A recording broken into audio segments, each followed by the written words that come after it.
Hey guys, it's Miss Briggs coming to you tonight on Homework Help. I received 6 questions, 2 from each class, and so we're going to be going through these questions here in our video. Now, some of these questions might have been answered in your class. If that's the case, sorry. But these are the 6 questions that were nominated for us to look into tonight. Here we go. All right, so this is question 4 on page 15. A student makes chai tea according to the recipe shown below. Which term correctly describes the water in the recipe? Okay, so if you remember the video that we watched the other day, that is where this comes really in handy. So as we're looking at these different ingredients here, we have water, black tea, sugar, and chai spices. Now the black tea in this case, they're meaning like a black tea bag. So that you would kind of steep in the water in order to get it to release the different ingredients. So in this case, let's start looking at our terms. We have colloid, which we have not talked about that. So that should go ahead and alert you right there. Probably not going to be part of our choice. We have solute. But if you remember, the solute is the thing that dissolves. In this case, we know that the chai spices, the sugar, and the black tea would dissolve, but the water itself isn't dissolving. The other ingredients are dissolving into the water. They are solutes. A solution is what is produced at the end, but they're not asking what's produced at the end. They're asking what does the water do? And in this case, water is a solvent, okay? That is the ingredient that is doing the dissolving, okay? That the other ingredient dissolves into, rather. I think that I said that a little bit funny before. So the solvent is the water in this case because the other ingredients dissolve into it. Okay? Number 12. And this number 12, let me make sure which page it's on for you guys. This is number 12 on page 42. Okay?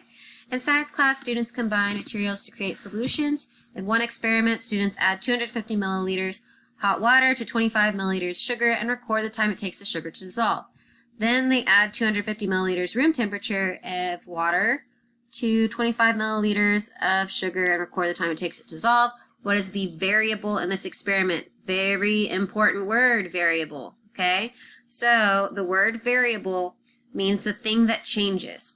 We see here that the sugar stays the same from one experiment to the next.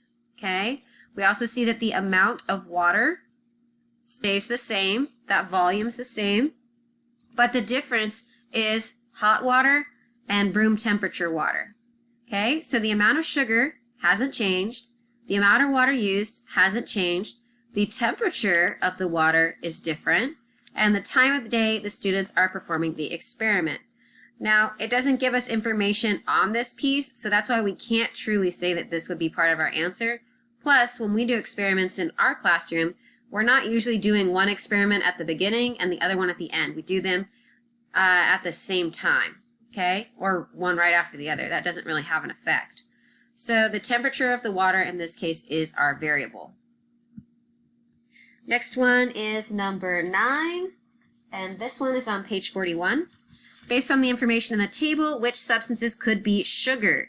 Okay, so if we start here, liquid, sour, and colorless. Well, I know that sugar is not sour. At least it shouldn't be, if you're having it the right way, I guess.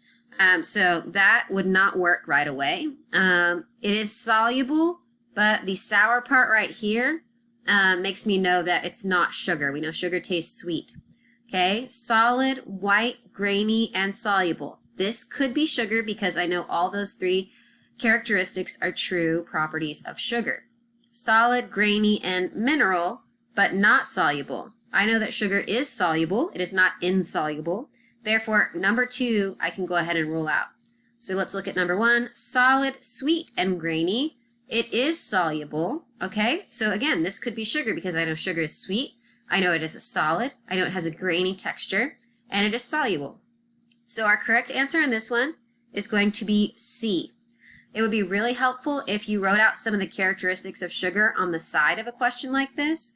so that it would help you really be able to pick out which answers are the best. Next question, number 5. This number 5 is coming from, here we go, page 39. A student makes a drink stirring lemon juice and sugar into a glass of water. Why is this drink considered a solution? Okay, the student stirs the mixture. We can stir lots of things. That doesn't make it a solution. The lemon juice and sugar dissolve in the water, okay? I know that because they dissolve, they are spread evenly throughout the solvent, in this case, which is the water. These are solutes because they dissolve. So that is true, and that is what classifies it as being a solution. So right here, I would go ahead and I would put my little maybe dot.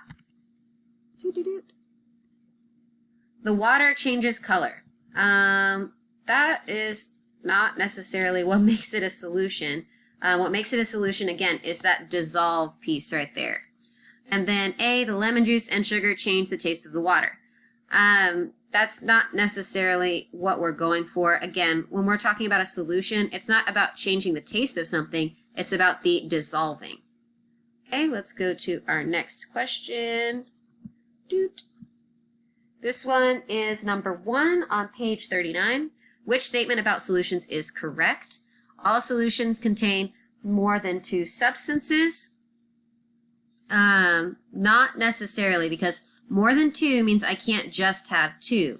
2 is not more than 2, but I know a solution needs to have at least 2. So this answer is out.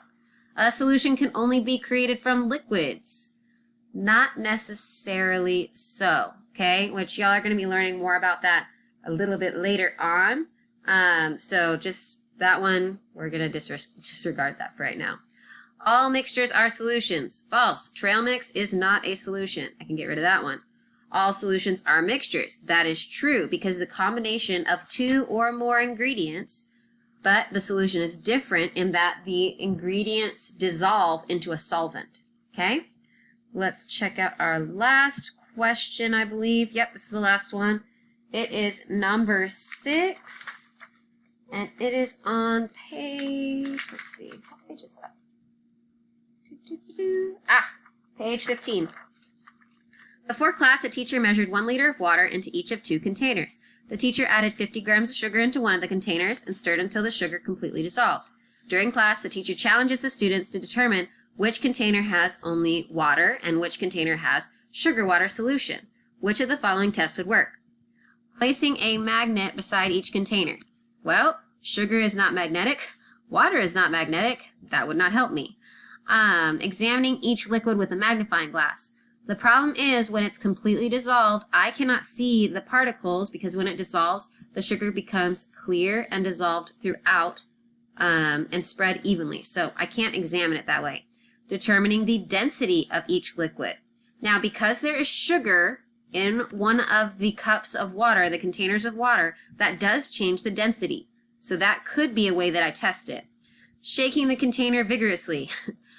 Just because I shake it up, that doesn't exactly help me know which one has sugar water in it. If I put sugar water in a jar and water in a jar, and I shake them both up, that doesn't help me identify clearly which one has it. But I can by determining the density of each liquid, because the density has changed with one of them having just water and the other one having sugar water. So that's all we've got for this week. If you have other questions, please feel free to comment below. If not, then I hope this was really helpful. Thank you guys so much for always volunteering the different questions that you want to take a look at. And of course, if you need any more assistance, just let me know. Have a great night.